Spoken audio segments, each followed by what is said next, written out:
Bonjour chers serviteurs audacieux.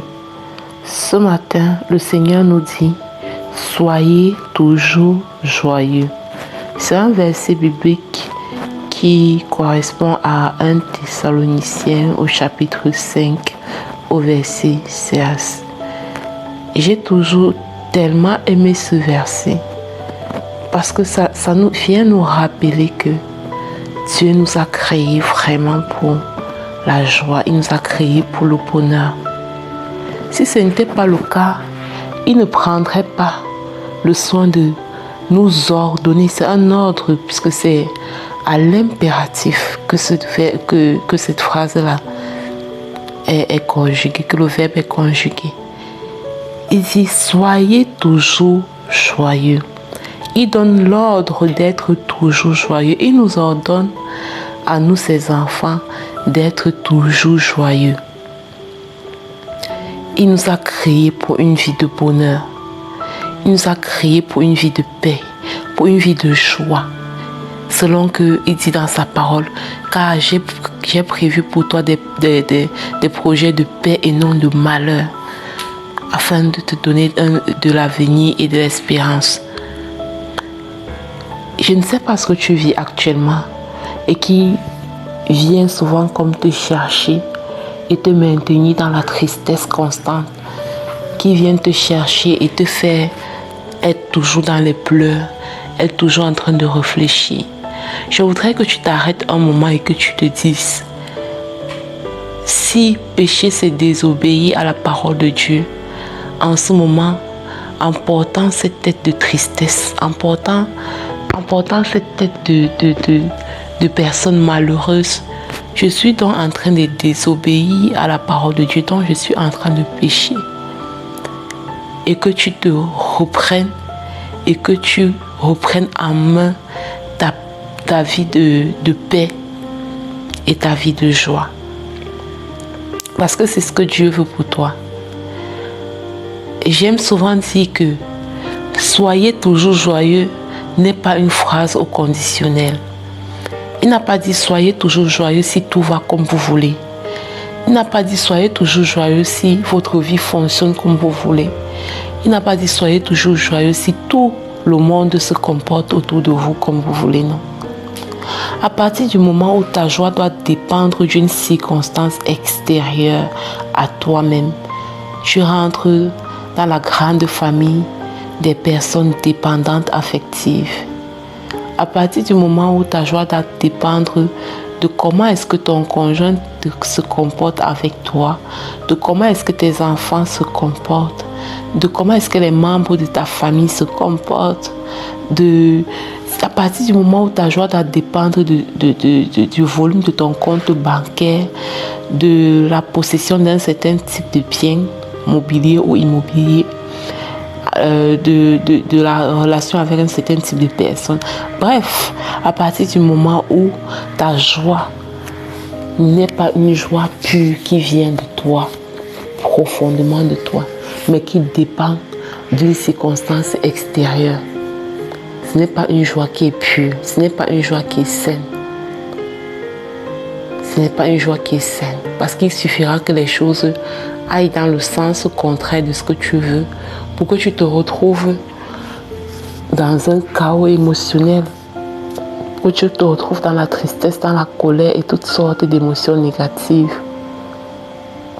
Donc ce matin, je vais t'inviter à penser à ta paix intérieure quand tu traverses des moments de tumultude, en te disant que Dieu veut que je sois toujours joyeuse. Dieu veut que je sois toujours joyeuse.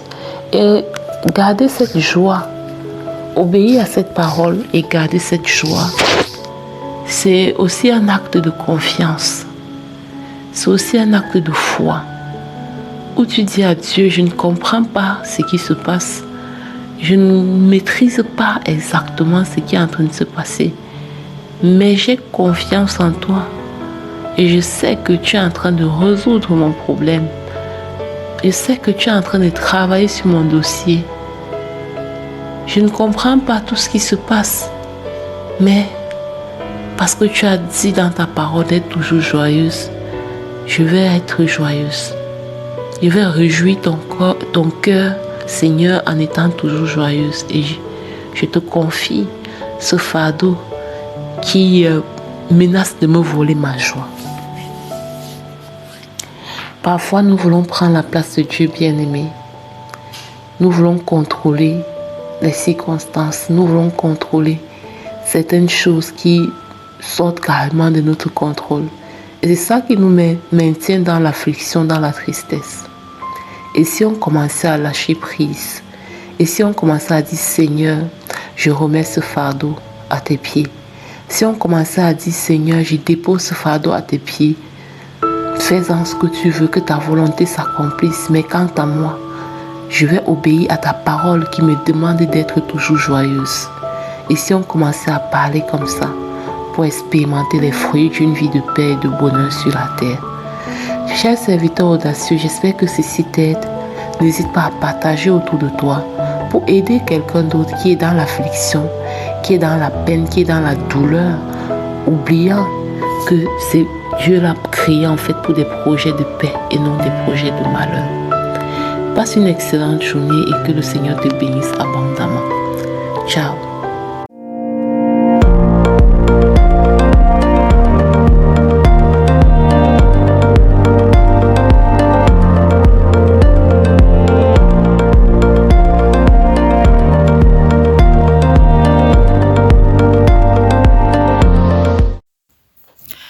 Bienvenue dans l'émission Pain matinal sous la rubrique Paroles en mission.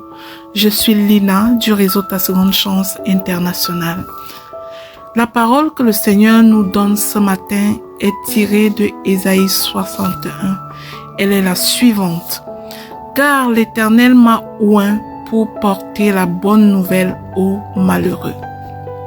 Nous allons tous ensemble envoyer cette parole en mission. Nous allons la déclarer avec foi jusqu'à ce que nous soyons remplis du zèle de nous lever et porter la bonne nouvelle aux malheureux tel que notre Dieu l'a déclaré. Alors envoyons ensemble cette parole en mission. Proclamez après moi avec foi.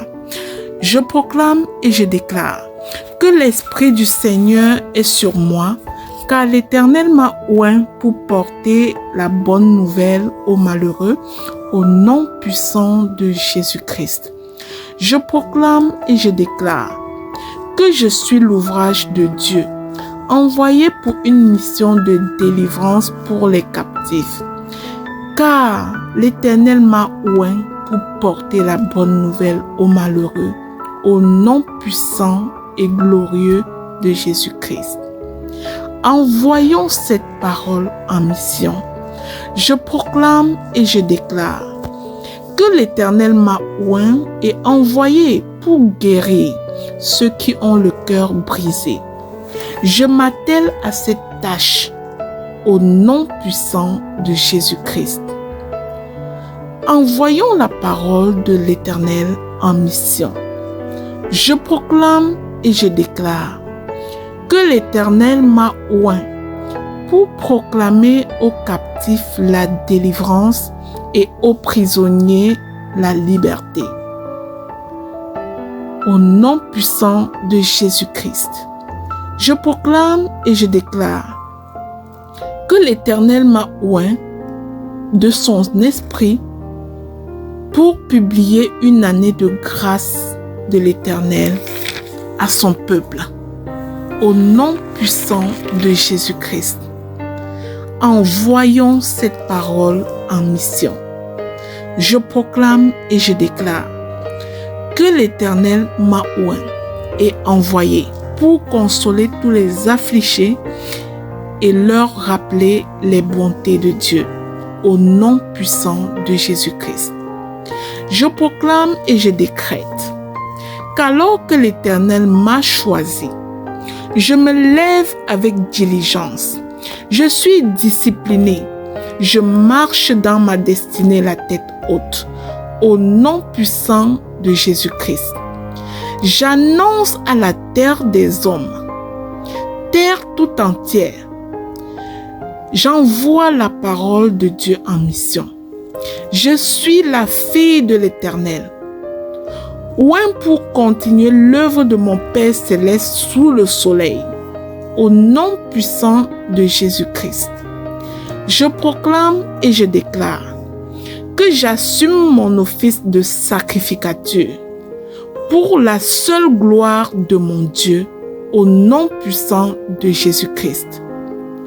Je décrète et j'établis que j'utilise tout talent, tout don déposé en moi par mon Dieu pour servir à la délivrance des captifs attachés à ma destinée au nom puissant de Jésus-Christ.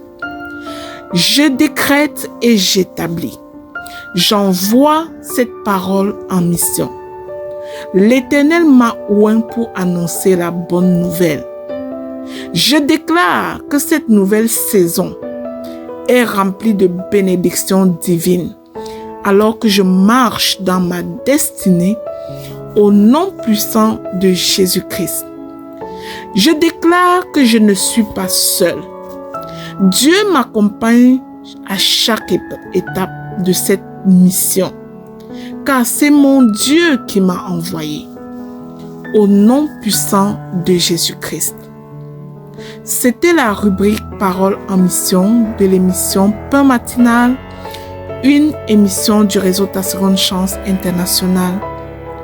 Déclarons que ces paroles montent à notre Dieu comme un parfum de bonne odeur et redescendent dans nos vies respectives avec exaucement. Amen, amen, amen.